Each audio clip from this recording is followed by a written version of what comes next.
हरे कृष्णा। आप सबका हार्दिक स्वागत है। आज हम मार्गशीर्ष मास में शुक्ल पक्ष में पड़ने वाली एकादशी यानी मोक्षदा एकादशी के बारे में चर्चा करेंगे। इस एकादशी का महत्व ब्रह्मांड पुराण में बताया गया है।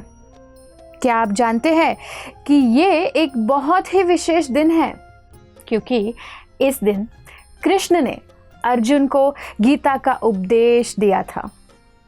तो एक बार युधिष्ठिर महाराज भगवान कृष्ण से प्रश्न पूछ रहे हैं कि हे ब्रह्मांडों के स्वामी, मैं आपसे कुछ प्रश्न पूछना चाहता हूँ, कृपया आप उन प्रश्नों का उत्तर दीजिए।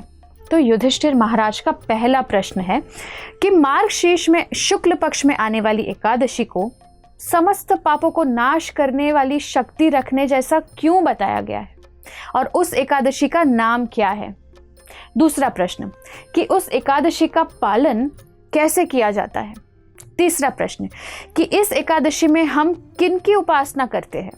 और चौथा प्रश्न कि इस एकादशी का क्या इतिहास है। तो भगवान कृष्ण उत्तर में बताते हैं कि जो मार्गशीर्ष मास के शुक्ल पक्ष में एकादशी आती है उसे मोक्षदा एकादशी के नाम से जाना जाता है। ये एकादशी भक्तों को पवित्र करने वाली है और समस्त पाप हर के उन्हें मुक्ति प्रदान करने वाली है। इस एकादशी के दिन भगवान के दामोदर रूप की पूजा की जाती है। धूप, दीप, पुष्प और तुलसी मंजरी द्वारा भगवान की उपासना की जाती है। और इस एकादशी के इतिहास के विषय में भगवान कृष्ण युधिष्ठिर महाराज को एक बहुत ही दिलचस्प कथा सुनाते हैं। भगवान कहते हैं कि इस एकादशी का श्रवण इतना महत्वपूर्ण है कि जो भी इस कथा का श्रवण करते हैं उन्हें अश्वमेध यज्ञ के समान लाभ मिलता है। किसी के पूर्वज, माता पिता, पुत्र, रिश्तेदार अगर नरक में यातना सह रहे हैं तो उसको स्वर्ग में वास मिल जाता है। तो इसलिए भगवान कह रहे हैं कि बहुत ही ध्यान पूर्वक इसका श्रवण कीजिए। तो कृष्ण बता रहे हैं कि चंपक नगर नाम का एक बहुत ही सुंदर शहर हुआ करता था। यहाँ के राजा का नाम था वैखानस, जो अपनी प्रजा से परिवार जैसा ही व्यवहार करते थे। तो एक बार इन राजा ने अपने स्वप्न में देखा कि उनके पिता नरक में यातनाएं सहन कर रहे हैं, बहुत ही कष्ट भोग रहे हैं। इतना भयंकर स्वप्न देखकर वे उठ गए और फूट फूट कर रोने लगे। सुबह वे ब्राह्मणों के पास गए और उन्हें अपने स्वप्न के बारे में बताते हुए कहा कि उनको बहुत दुख हो रहा है। वे बहुत अशांत है क्योंकि उन्हें ज्ञात हुआ है कि उनके पिताजी बहुत ही कष्टमय स्थिति में हैं।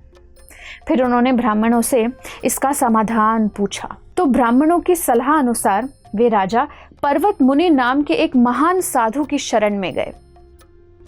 बड़े विवश होकर उन्हें याचना की कि वे राजा की पीड़ा का समाधान प्रदान करें।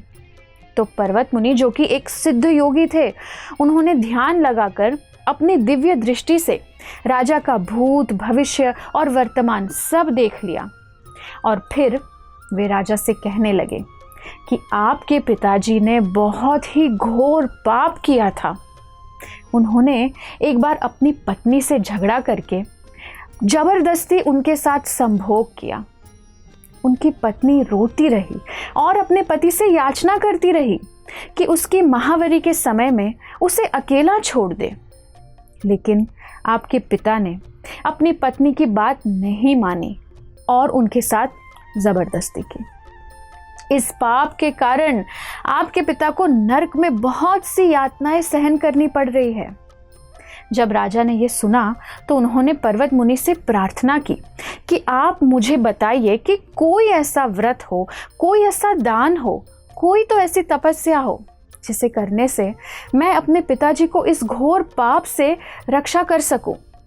तो पर्वत मुनि राजा को बताते हैं कि मार्गशीर्ष मास के शुक्ल पक्ष में पड़ने वाली मोक्षदा एकादशी का आप सख्ती से पालन कीजिए और उसके फल को अपने पिता को अर्पित कर दीजिए। ऐसा करने से आपके पिताजी के सारे दुख खत्म हो जाएंगे और उन्हें मुक्ति प्राप्त होगी। राजा ने अपने राज्य वापस जाकर उस मंगलमय दिवस की प्रतीक्षा की और उस एकादशी के दिन बहुत ही श्रद्धा से सभी नियमों का पालन करते हुए एकादशी व्रत पालन किया और एकादशी का फल अपने पिता को अर्पित कर दिया।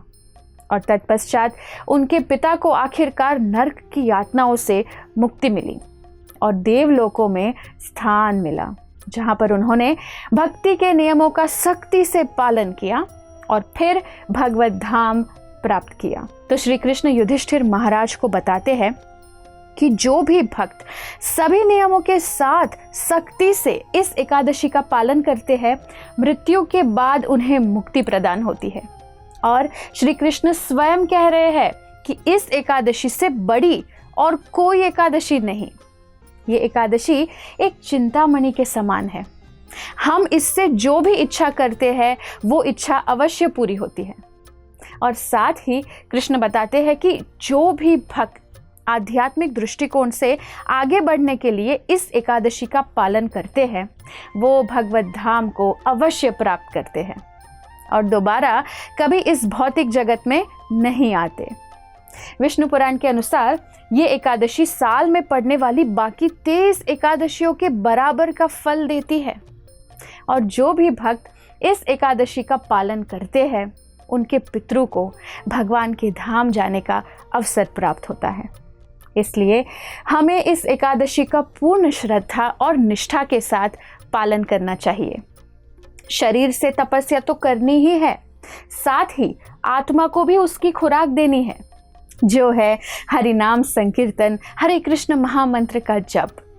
और क्योंकि इस दिन भगवान कृष्ण ने अर्जुन को गीता का उपदेश दिया था, तो आइए इस दिन हम भी भगवत गीता अवश्य पढ़ें, इसे सुने और दूसरों को इसके बारे में अवश्य बताइए। धन्यवाद। हरे कृष्णा। ऐसे ही और भक्तिमय कार्यक्रमों के लिए देखिए हरे कृष्णा टेलीविजन और इसे प्राप्त करने के लिए आप अपने केबल अथवा DTH ऑपरेटर से संपर्क करें तथा और अधिक जानकारी के लिए आज ही डायल करें 7666 839 839।